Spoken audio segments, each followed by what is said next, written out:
Então vamos iniciar e antes lembrando que teremos este capítulo 14, o 15, depois retomamos o livro Missionários da Luz e vamos retomar o livro Boa Nova no final do ano, no espírito natalino, para que nós nos aproveitemos melhor. Então fechemos os nossos olhos, elevemos o pensamento até Deus, nosso Pai, e vamos rogar a Jesus que nos ampare, que nos possibilite verdadeiramente uma mudança interior, que nós adentremos neste ano de 2025 que se inicia com novos prenúncios, com nova euforia, com novo olhar, que tenhamos o ensejo de realizarmos em nós aquilo que é mais importante nas nossas vidas, as mudanças de parâmetros, as mudanças de olhares e de percepções.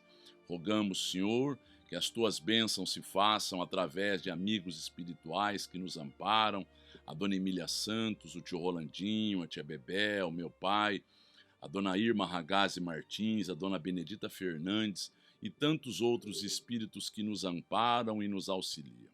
Assim, gratos e confiantes, vamos iniciar o estudo dando graças a Deus. Então nós vamos adentrar numa lição conhecida, a lição de Nicodemos, o encontro de Jesus com Nicodemos, mas é importante que a gente entenda que Nicodemos era um fariseu, era um coração bem formado, assim como José de Arimateia, estavam junto ao Sinédrio, aqueles integrantes do Sinédrio, aqueles 71 membros do Sinédrio, e ele, um fariseu, um homem ligado agora às leis, aos conhecimentos, mas que se simpatizou, que ia ver as prédicas, as preleções de Jesus e levava outros simpatizantes, como José de Arimateia. Mas o interessante é que Nicodemos tem agora uma passagem muito interessante sobre a reencarnação. Ele não entendia este processo e ele não entendeu muitas coisas. Tanto é verdade que após a ascensão de Jesus aos planos superiores, junto aos 500 da Galileia, ele estava saudoso de Jesus e mais do que saudoso, ele queria alguns outros conhecimentos, porque para ele, que convivia com os fariseus, eles eram sinceros, eles eram homens de boa conduta, eles eram homens que realizavam aquilo que o povo judeu necessitava, enquanto Jesus disse que as meretrizes iriam preceder a estes no reino dos céus. Dizia que eles eram sepulcros caiados, dizia que eles eram pessoas carcomidas por dentro, dizia que eles eram pessoas que falavam uma coisa e abocanhavam a casa das viúvas, se aproveitavam dos ensejos para, com o conhecimento que eles tinham, que ditavam aquele povo, eles se beneficiassem. Então ele está ao encontro de Jesus após esta ascensão, pedindo informações, e Jesus se apresenta, porque conhecia Nicodemos, e vai colocar a ele algumas postulações que nós vamos adiante colocando, mas vamos ver agora o que nos traz Humberto de Campos neste capítulo 14. Vamos lá. Em face dos novos ensinamentos de Jesus, todos os fariseus do templo se tomavam de inexcedíveis cuidados. Então, eles estavam verdadeiramente cuidadosos, pois aquilo que mantinha unido aquele povo, na visão deles, eram as 7 grandes festas em que a população ia até Jerusalém para festejarem. Segundo, eles terem aos 8 dias, o varão iria ser circuncidado. Eles tinham 613 leis humanas que eles seguiam e faziam com que elas fossem aquele delineador para o povo judeu. E Jesus mostrava a eles que aquilo eram coisas hipócritas, que aquilo não tinha uma substância, uma sustância, não tinha uma profundidade. Em face disto, eles estão com cuidados pelo seu extremado apego aos textos antigos. Então, para eles, isto era o mais importante, não tinha profundidade nesta religiosidade. Este povo de Deus, em verdade, era povo de Deus com os lábios. Não eram profitentes sinceros, todos não, claro que não. Mas a grande maioria, principalmente os fariseus, tinham esta hipocrisia. Aqueles que precisavam dar ordenamentos morais não cumpriam com o seu papel. E nos vai falar Emmanuel, no livro Consolador, a mesma coisa ocorreu com aqueles padres, com aqueles seguidores da Igreja Católica na Idade Média, que, cheio de hipocrisias, faziam nos confessionários, faziam naquelas suas aquelas benesses que eles tinham dos profitentes, fazendo com que não tivesse, além de não ter profundidade, além de não ter respostas, além de ter dogmas, além de ter uma série de hipocrisias, levou muitos ao ateísmo, porque confundem a religião com o religioso. E nós temos que estar acima de tudo isto, entender que a nossa conexão é com o Pai e com o Mestre. O resto, os homens são criaturas falíveis, que têm interpretações consonantes ao momento em que se encontram. O Mestre, porém, nunca perdeu o ensejo de esclarecer as situações mais difíceis com a luz da verdade que a sua palavra divina trazia ao pensamento do homem. Ou seja, o homem é mais importante do que o sábado. O homem, a ação boa é mais importante do que pura e simplesmente um rito, uma crença, um dogma, algo que é pueril, banal, tolo, transitório. Mas eles estavam prontos a enxergar isto? Não. Isto para eles era uma afronta. Isto para eles era algo que eles não podiam compreender. Então vamos entender, vamos adiante. Grande número de doutores da lei não conseguiam ocultar o seu descontentamento. Então os doutores da lei e os escribas, em geral, eram fariseus. Eram homens que, pela linha, pela letra, davam aquelas sentenças, davam aquelas afirmativas, faziam com que as pessoas tivessem medo, e eles abocanhavam a casa das viúvas, sabiam de quem estava passando por problemas, quem estava doente, para que eles denunciassem ao templo e este fosse levado agora ao vale dos leprosos e coisas que o valha. Eles queriam agora os dividendos. E aí eles não tinham e não conseguiam ocultar o descontentamento de que Jesus, clareando, mostrando que aqui não era o mais importante era o reino dos céus, o mais importante era a intenção da criatura, o mais importante era ela viver de uma forma pura.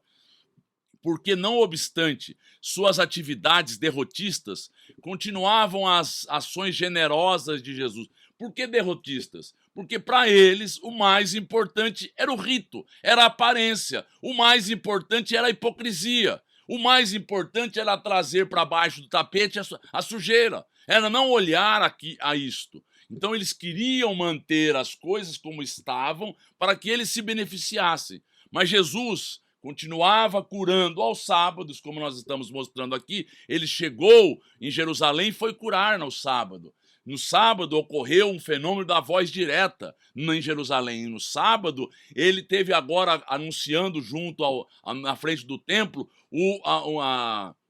todos perceberam uma voz direta proveniente dos céus. Ficaram assustados. Então ele continuava ajudando, continuava orientando, continuava vencendo as hipocrisias, beneficiando os aflitos e sofredores.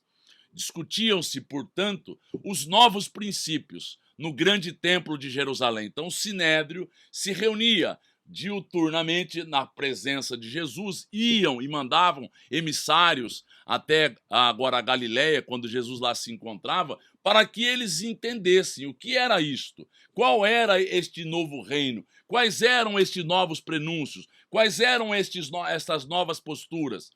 Então, nas praças públicas e nas sinagogas, as pessoas agora ajuntavam-se para estarem percebendo aquilo que era conversado, aquilo que era propagandeado por Jesus, alardeando eles novos contextos, novos valores. Então vejamos e entendamos, ele estava fazendo com que aquela sociedade fosse mexida nas suas entranhas, fosse mexida agora nos parâmetros mais tolos e hipócritas que elas possuíam. Os mais humildes e pobres viam no Messias o emissário de Deus, cujas mãos repartiam em abundância os bens da paz e da consolação. É isso que nós temos que entender. Aqui, neste momento aqui, um fenômeno de voz direta ocorreu. Todos ficaram assustados. Eles não sabiam que poder miraculoso era este, de curar enfermos, de fazer com que muitas criaturas fossem trazidas agora, segundo eles, da morte, para viverem novamente. Então, um homem que tinha poder sobre a vida humana, que para eles a doença era algo que eles não tinham contato. A pessoa que mexia, por exemplo, com pessoas mortas tinha que todo um aparato, toda uma sequência de situações para se libertar e para se purificar. As personalidades importantes temiam-no. Então eles queriam perseguir, e nos falam os evangelhos que neste momento em Jerusalém ele desapareceu. E André Luiz nos relata no livro Mecanismos da Mediunidade que ele se desmaterializou. É que o profeta não se deixava seduzir pelas grandes promessas que lhe faziam com referência ao seu futuro material. Então eles ficavam a cada momento tentando entender as fraquezas de Jesus. Que homem era este? E ele não se deixava envolver por estas coisas materiais, porque para eles eram as coisas mais importantes. A aparência, aquilo que era conceituado. Eles tinham túnicas brilhantes, anéis brilhantes, tinham agora ornamentos no rosto, nos braços, para mostrar que eles eram pessoas qualificadas para realizarem aquele ofício. Quem era este homem? Qual era o objetivo dele? Então, eles tentavam fazer com que ele compreendesse. Eles buscavam as coisas aparentemente religiosas com interesses materiais. E este, um homem singelo, um homem que andava de alpercatas, um homem que andava com uma túnica simples, singela, como é que este homem, então, qual era a fraqueza? Como eles poderiam alcançá-lo? Jamais temperava Jesus a sua palavra de verdade com as conveniências do comodismo da época.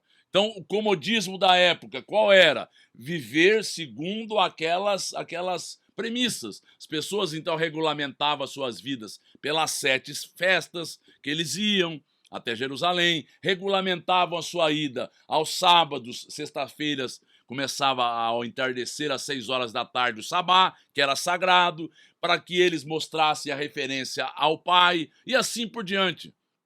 Para eles estavam cumprindo com aquilo que era a ligação deles com Deus. Então fazia, além de tudo, esta circuncisão do varão. Tudo isso para eles eram vínculos que eles estabeleciam entre eles e Jeová. E ele afrontou tudo isto, mostrou que isto não era o mais importante. Isto era a coisa que superficial. Então, quando nós olhamos em profundidade, nós não vamos preocupar-nos com o templo suntuoso, com o rigorismo da lei, nós não vamos nos preocupar com estas sentenças exaradas por pessoas que estão envoltas por estas conveniências, por esses interesses. Mas vamos lá, continuemos. Apesar de magnânimo, para com todas as faltas alheias, combatia o mal com tão intenso ardor que para logo se fazia objeto de hostilidade para todas as intenções inconfessáveis. Eu trouxe aqui porque no Evangelho de João é colocado que este encontro de Jesus com os vendilhões do templo ocorre logo no início, ou seja, numa destas festividades em que ele agora vai admoestá-los, vai fazer com que eles entendam que na casa do Pai, porque era aquilo que ele tinha como referência, não podia se barganhar com coisas.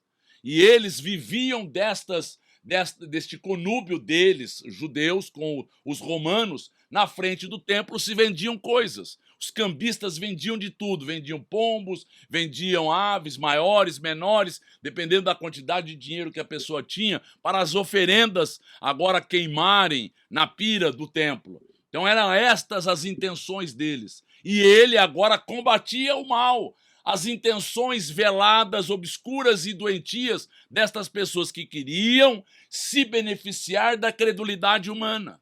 Isto não tem coisa pior nós nos beneficiarmos da credulidade, da pessoa ser agora uma pessoa que aceita, que compreende, e a partir daí ela é mexida nos seus interesses e naquilo que ela teria de mais puro.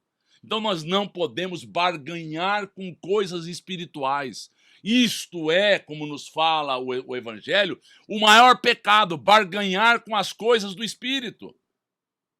Para que nós não saciemos a alma do irmão e nos beneficiemos com interesses mesquinhos, menores materiais.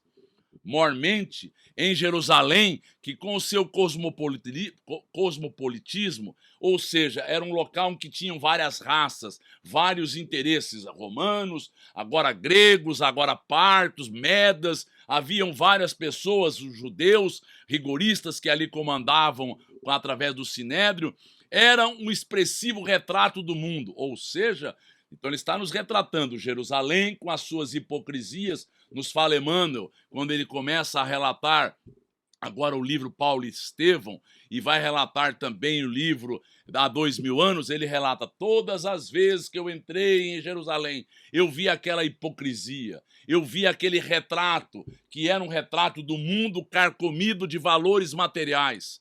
As ideias do Senhor acendiam as mais apaixonadas discussões, porque as pessoas têm interesses e colocam os interesses acima de qualquer coisa. Os interesses, então, precisam ser combatidos, os interesses agora precisam ser valorizados. Então, vejamos, Jesus, o que está fazendo? Jesus está mostrando a eles que eles não estão refém desses interesses, destas premissas materiais que eles seguem. Ele está curando, ele está orientando, ele está pregando, ele está fazendo aquilo que é possibilitado a ele, para que as pessoas tenham, a partir daí, um novo parâmetro, uma nova busca, um novo olhar. Eles estão afeitos? Muito poucos, porque eles estão preocupados com o mundo material, com o que eles terão como recompensa, com aquilo que a vida deles lhes possibilitará, porque é uma visão material, ou seja, mesmo ligado à religiosidade, uma religiosidade de interesses, um Deus de benefícios materiais. E é isto que era visto. Então, mas continuemos. Eram populares que se entregavam à apologia franca da doutrina de Jesus. Então nós imaginemos como é que estava ocorrendo aqui em Jerusalém, agora nas feiras, a conversação. Agora nós estamos diante de uma população que chegava nestes dias a 200 mil habitantes. Dizia-se que em Jerusalém tinha uma população próxima a 100 mil habitantes. Nas grandes festas, a principal era a festa da Páscoa, eles agora avultavam, iam em grande número a Jerusalém. Então, eles se entregavam, os populares, fazendo a apologia, defendendo a doutrina de Jesus. Servos que o sentiam com todo o calor do coração, porque eram reconhecidos aquilo que eles recebiam. Uma nova orientação, um novo perfume, um novo entendimento, um novo parâmetro. Eles estavam entendendo que aqui era uma passagem, aqui eles suportariam isto e aquilo e teriam as recompensas, se bem utilizassem destas oportunidades, do reino de Deus. Então, o reino de Deus era algo que eles compreendiam após a morte e também instaurarem no interior de cada um deles, com a resignação, com a aceitação, com a renúncia, com o sacrifício. Sacerdotes que o combatiam abertamente. Então vejamos bem, por que eles não faziam algo tão intenso? O populacho, a grande parcela de pessoas estavam ao lado de Jesus. Eles eram aqueles que se sentiam tocados, sensibilizados, atendidos nos seus reclamos mais íntimos, enquanto os sacerdotes combatiam a eles, porque é contra estes interesses menores, contra estas hipocrisias que Jesus se colocou.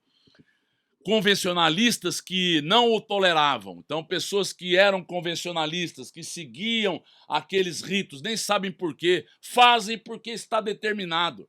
Indivíduos abastados, que se insurgiam contra os seus ensinos de igualdade. Para eles isto era uma afronta. Como é que pode todos sermos filhos de Deus? Como é que nós podemos entender as pessoas em quaisquer classes sociais como iguais e irmãs?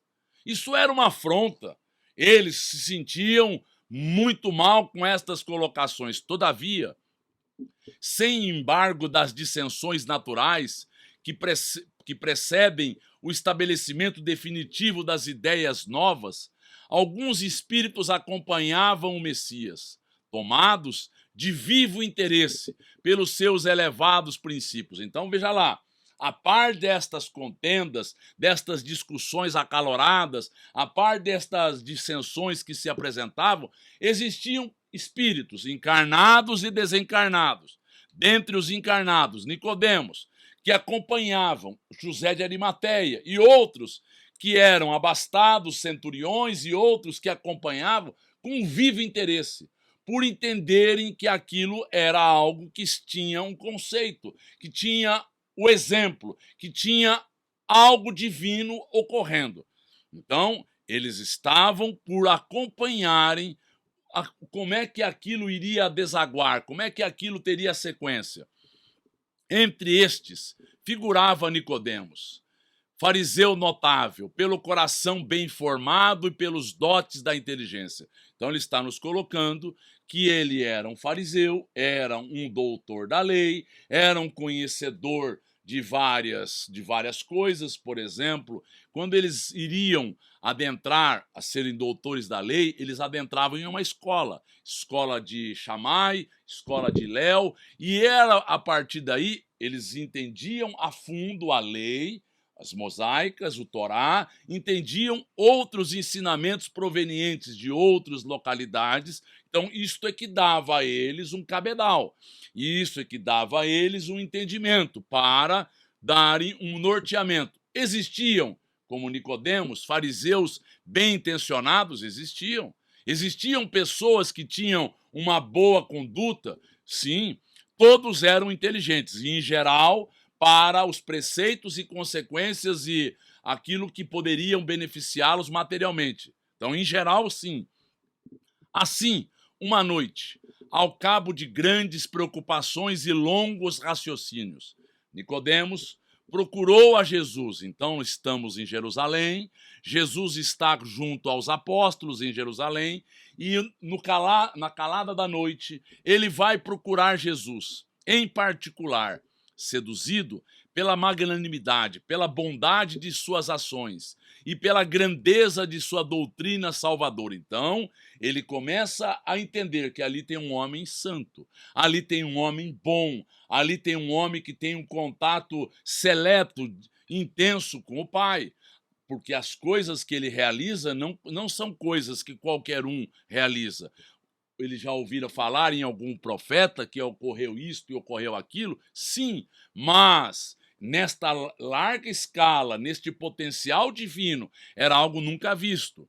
O Messias estava acompanhado apenas de 2 dos seus discípulos e recebeu a visita com a sua bondade costumeira. Então vejamos o que nos está colocando Humberto de Campos.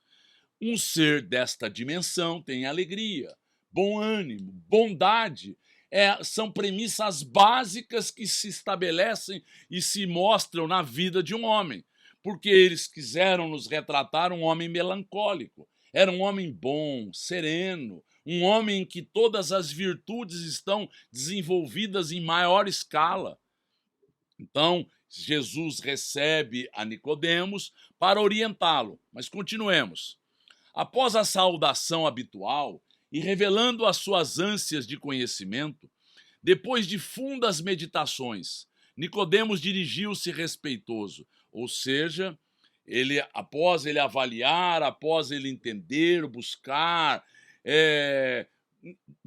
dentro dos seus conceitos, dos seus princípios, dos seus conhecimentos, aquilo que podia dar uma noção dos fatos que estavam ocorrendo, daqueles anúncios. E ele se faz respeitoso dizendo: mestre, bem sabemos que vindes de Deus, pois somente com a luz da assistência divina podereis realizar o que tendes efetuado. mostrando o sinal do céu em vossas mãos. Então, uma pessoa inteligente, uma pessoa um pouco arejada, uma pessoa que está olhando sem as paixões que envolvem aquelas criaturas, porque muitos disseram, ele em nome de Beelzebu afasta os espíritos inferiores, ele em nome de Satanás, ele faz com que eles possam sair do convívio com as criaturas, porque os lunáticos, aqueles que estavam enlouquecidos, aqueles que eram possuídos, eram libertados. Como isso poderia ser feito? E ele vai, vão lhe dizer a isto, e ele vai dizer, como uma casa pode estar dividida dentro dela mesma? Como é que eu posso estar utilizando-se disso contra eles? Ou seja, eu estou utilizando-se do mal para tirar o mal? Isso não tem lógica. E ele vai dizer, pelos frutos nós conhecemos as árvores. Então é desta forma, ele mostrava sinais do céu, eles mostrava agora que tudo atendia aos seus reclamos e aos seus comandos. Ele tinha o poder sobre as coisas. Então, baseado nisto, ele vai conversar com Jesus. Então, primeiro ele faz esta apresentação. Sabemos que vindes de Deus, mas vamos ver a conversação.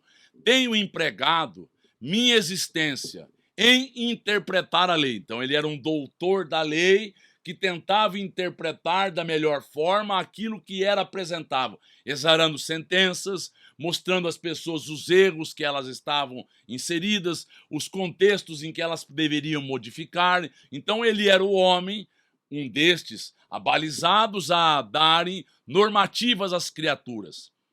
Mas desejava receber a vossa palavra sobre os recursos de que deverei lançar mão para conhecer o reino de Deus. Então veja lá, olha o que ele está entendendo, ele está querendo compreender um reino de Deus. O que é este reino de Deus? Ele está no meu interior, eu deverei erigi-lo, eu vou conquistá-lo após a morte do corpo físico? Então ele está querendo buscar um entendimento. Como eu terei agora recursos para conhecer o reino de Deus? O mestre sorriu bondosamente e esclareceu. Primeiro que tudo, Nicodemos, não basta que tenhas vivido a interpretar a lei.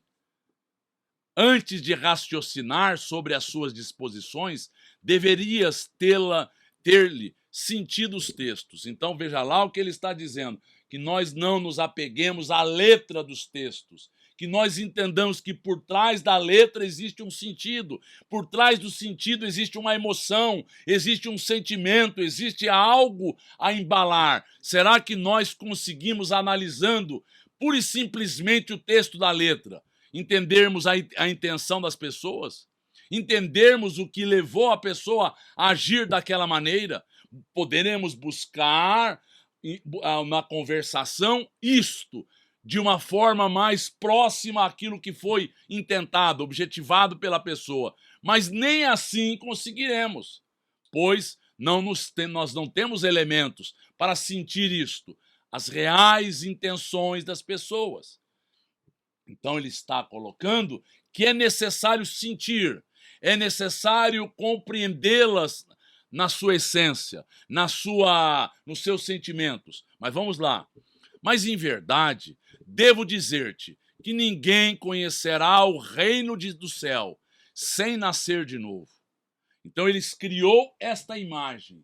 Ele criou esta imagem. Como pode um homem nascer de novo sendo velho? Interrogou o fariseu altamente surpreendido. Poderá, porventura, regressar ao ventre de sua mãe um homem agora? Um homem velho poderá voltar ao ventre de sua mãe? Veja bem, ele não pode, sendo um doutor da lei, não ter ouvido falar que no Egito isso era normal, isto entre os Vedas, no hinduísmo, era normal. Ele poderia não ter elementos para entender isto, ponto. Mas achar que isto fosse uma situação colocada a priori por Jesus, não era. Isso é uma aleivosia, isso é uma mentira. Isso já existia em outros povos, em outras realidades. Então ele deveria conhecer. o povo judeu esteve junto aos egípcios. O povo judeu esteve em contato com outros povos que concebiam a ideia do retorno, da palingenesia, da reencarnação. Mas vamos entender, ele estava agora altamente surpreendido. Ninguém poderá conhecer o reino de Deus sem nascer de novo. Por quê? Porque nós precisamos ir amadurecendo. Nós precisaremos voltar ao cenário material até que o tempo se faça no nosso espírito, até que nós tenhamos mais do que a inteligência. A inteligência é algo que nós poderemos conquistar rapidamente, desenvolvê-la, mas esta maturação para entendermos das coisas do espírito demanda um tempo. Então é sobre isto que faz-se necessário voltarmos várias vezes ao cenário material até que tenhamos entendido, até que tenhamos concebido de uma outra forma.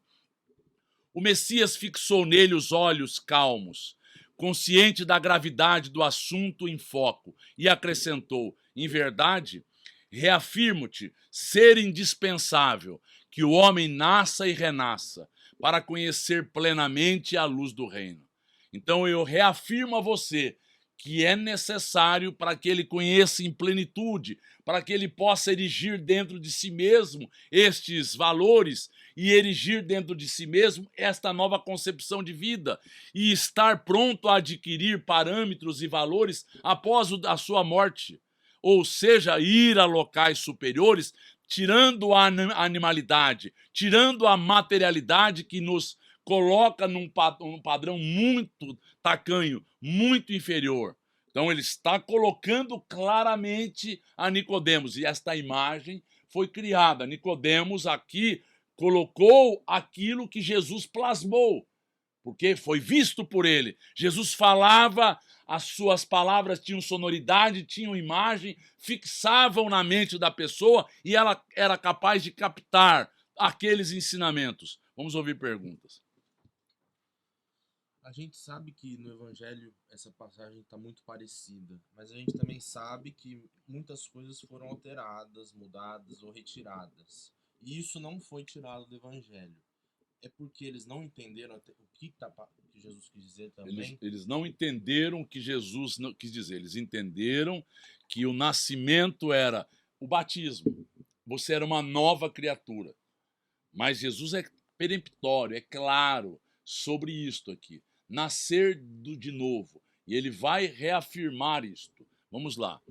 Entretanto, como pode ser isso? Perguntou Nicodemos perturbado. És mestre em Israel e ignora estas coisas? Inquiriu Jesus como surpreendido.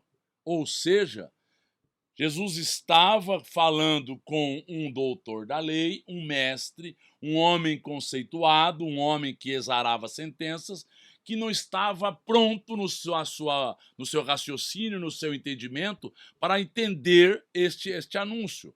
É natural que cada um somente testifique daquilo que saiba. Ou seja, eu só posso testificar aquilo que eu tenho conhecimentos.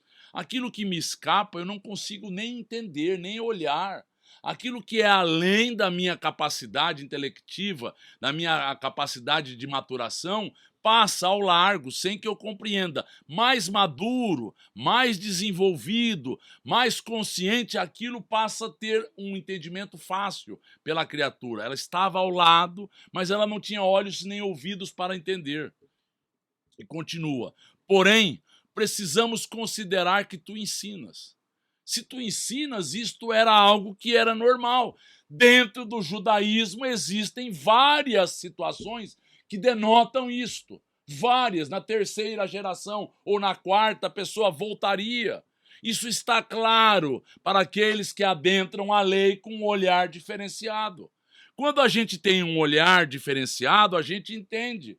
Toda a conversação que foi colocada por Jesus estava implícita a ideia da reencarnação. Eles não tinham olhos, não tinham ouvidos e, portanto, aquilo passava batido. A pessoa não tem condições de entender. Apesar disto, não aceita os nossos testemunhos.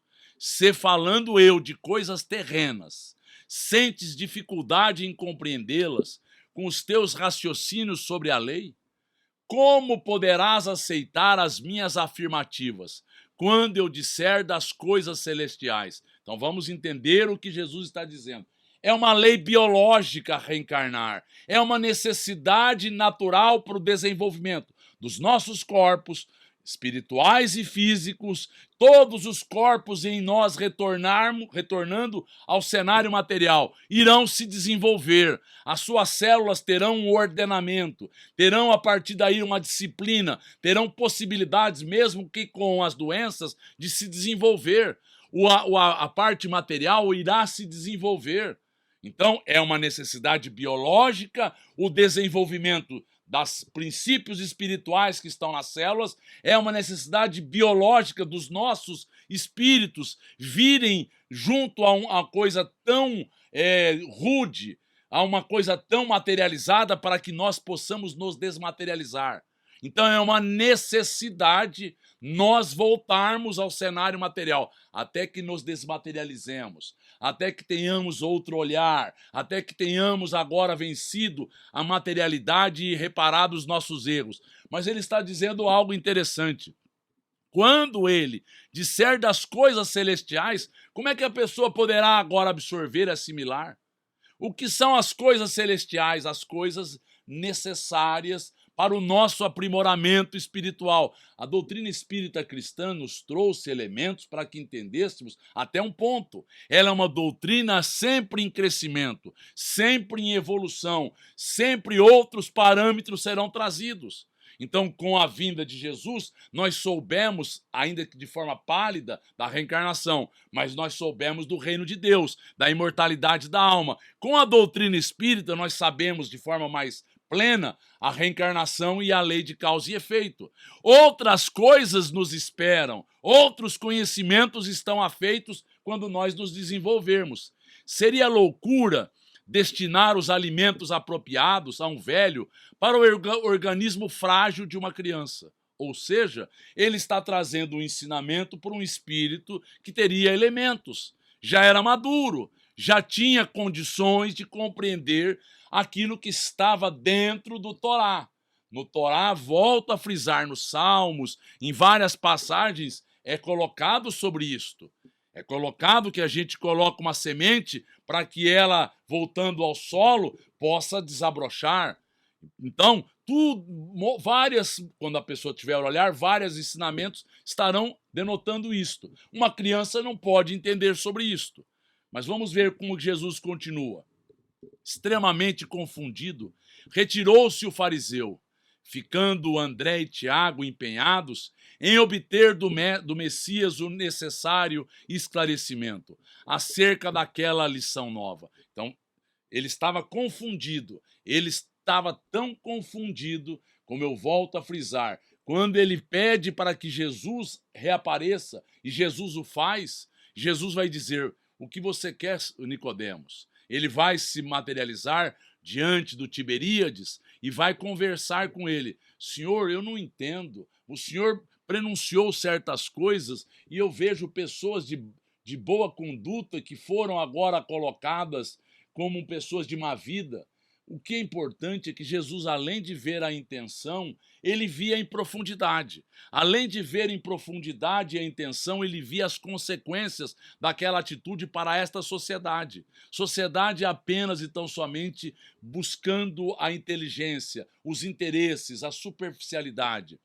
Então, eles estavam agora, André e Tiago, querendo entender aquilo que fora conversado.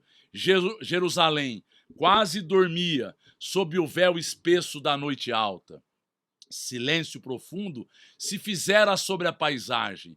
Jesus, no entanto, e aqueles 2 discípulos continuavam presos à conversação particular que haviam entabulado, porque eles acompanharam atentamente. Eles também não haviam entendido sobre isto. Eles haviam passado a conversação de Jesus e eles não compreenderam o que o tempo significava, como poderiam ocorrer conversões, como todos os espíritos de Deus voltariam a Deus estando agora situados no mal. Eles não haviam feito algumas perquisições, algumas avaliações, mas é sobre isto.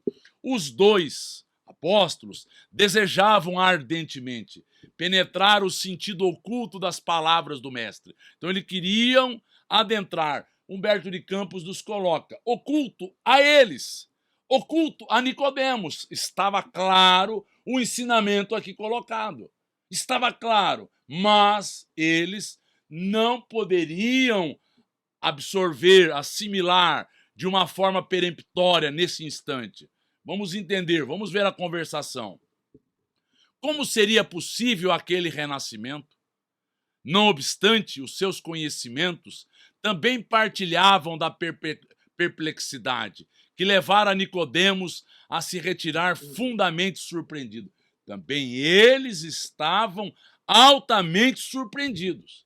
Também eles não estavam afeitos a este raciocínio, a esta lógica, a este entendimento. Por que tamanha admiração em face destas verdades? Perguntou-lhe Jesus, bondosamente. As árvores não renascem depois de podadas? Então, veja bem, Jesus começa a elucidá-los. Por que eles estavam tão admirados, extasiados, estavam tão estupefatos? Porque é algo que vai dar novas orientações à vida das pessoas. Primeiro, mostrar que aqui é uma passagem. Se nós vamos e voltamos, ficamos temporariamente. Se vamos e voltamos e vamos para locais tais ou quais, após a morte, é dependendo daquilo que fizermos do cenário material. Então, nós é que estamos buscando este ou aquele parâmetro. Mas vamos lá.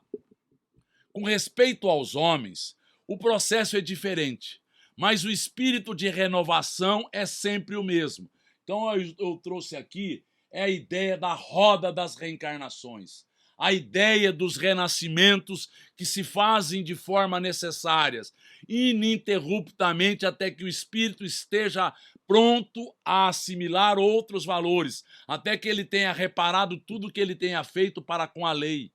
Enquanto eu não estiver quites para com a lei, daqui eu não me libertarei. Enquanto eu não absorver e assimilar tudo que o planeta de provas e expiações pode me possibilitar, eu não estarei liberto deste mundo.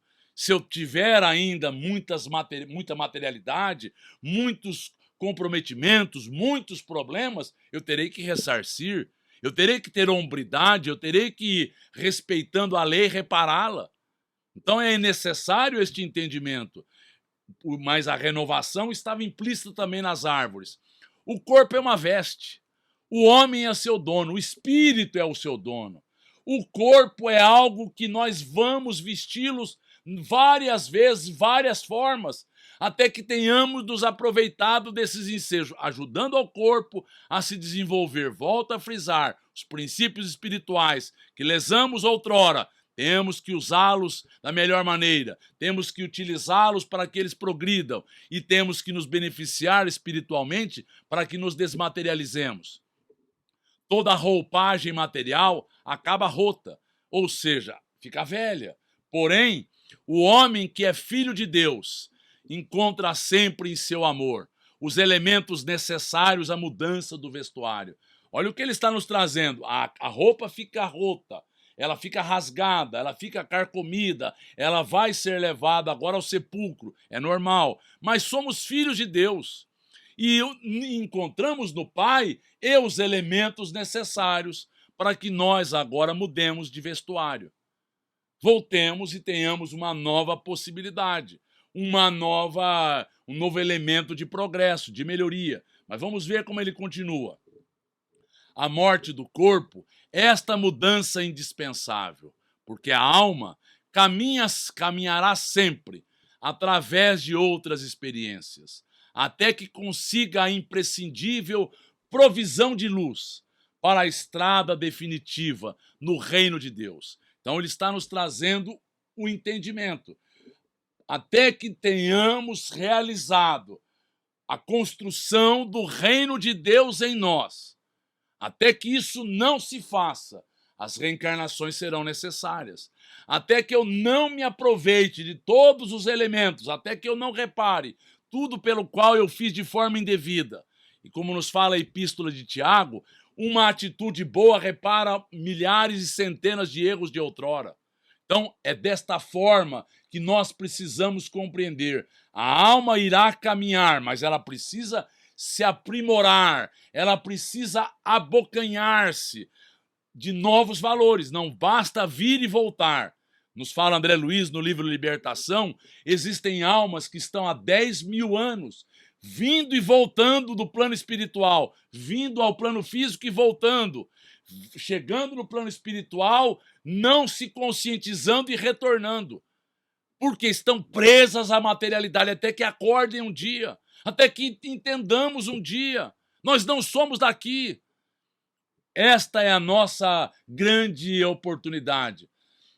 E aí, vamos adquirindo a provisão de luz com toda a perfeição conquistada ao longo dos rudes caminhos. Então, ao longo das intempéries, das dificuldades, nós vamos nos desiludindo, nós vamos tirando os interesses menores, nós vamos vendo com outro prisma, nós vamos encontrando agora aquela grande pérola, e vendemos tudo para ter aquela pérola. Nós não mais queremos coisas menores, nós queremos coisas que saciem ao nosso espírito.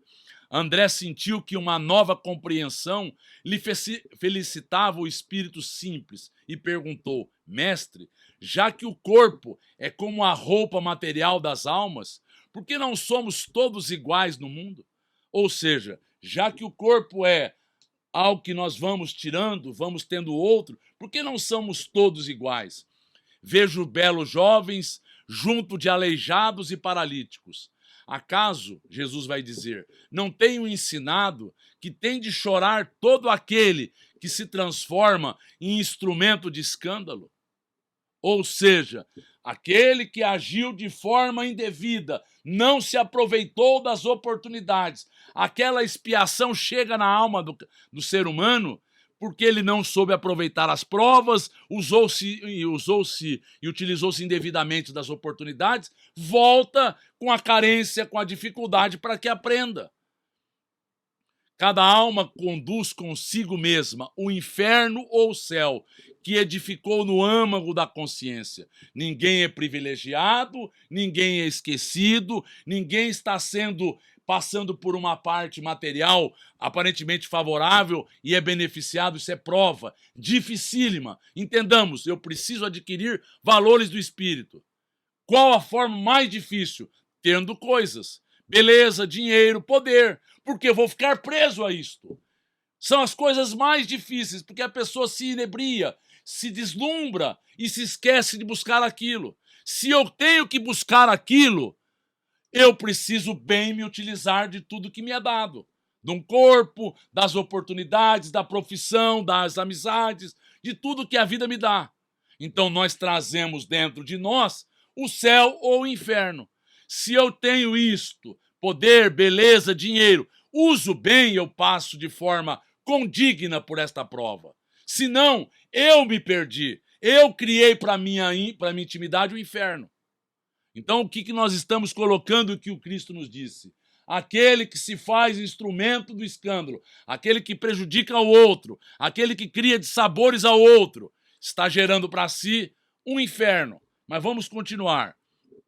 Seria justo conceder-se uma veste, ou melhor, uma segunda veste, mais perfeita e mais bela, ao espírito rebelde que estragou a primeira? Eu trouxe aqui uma mulher bela que utilizou-se das oportunidades para seduzir, para derrubar lares, para se envolver com a sexualidade, para se envolver com a vaidade e outras coisas. Ela virá numa outra engrenagem, num outro momento, difícil.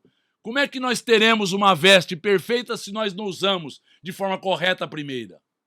Que diríamos da sabedoria de nosso Pai se facultasse as possibilidades mais preciosas aos que as utilizaram na véspera para o roubo, para o assassínio, para a destruição? os que abusaram da túnica da riqueza vestirão depois a dos fâmulos e dos escravos mais humildes.